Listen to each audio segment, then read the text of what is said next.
Facebook মেসেঞ্জারে অবাক করা একটা সেটিংস ভাই। যদি আপনাকে আপনার মেসেঞ্জারে কেউ মেসেজ দেয়, আপনি সেটা যে সিন করবেন ওই ব্যক্তি বুঝতে পারবে না।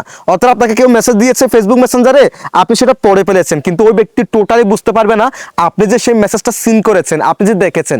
তো চলুন এই কাজটা আপনারা কিভাবে করবেন আমি আপনাদেরকে দেখিয়ে দিচ্ছি। নিয়মিত এরকম ইম্পর্টেন্ট ভিডিও পাওয়ার জন্য আমাকে ফলো করে রাখতে পারেন, যা আপনার অনেক কাজে দিবে। So guys, first of all আপনি আপনার ফোনের মেসেঞ্জার অ্যাপসটাকে ওপেন করে দিবেন। এরপর এখান থেকে থ্রি লাইন মেনু এই অপশনে ক্লিক করে দিবেন। এরপর এখান থেকে সেটিংসের এই অপশনে ক্লিক করে দিবেন। এরপর একটু স্ক্রল করার পর এখান থেকে প্রাইভেসি অ্যান্ড সেফটি এই অপশনে ক্লিক করে দিবেন। এরপর একটু স্ক্রল করার পর এই যে দেখেন রিড রিসিপ্টস এই অপশনে ক্লিক করে দিবেন। সো আপনার ক্ষেত্রে শো রিড রিসিপ্টস এটা কিন্তু অন থাকবে, আপনি জাস্ট এটাকে অফ করে দিবেন। এরপর থেকে আপনাকে যখন কেউ মেসেজ দিবে, আপনি মেসেজটা সিন করলেও পড়ে ফেললেও ওই ব্যক্তি বুঝতে পারবে না।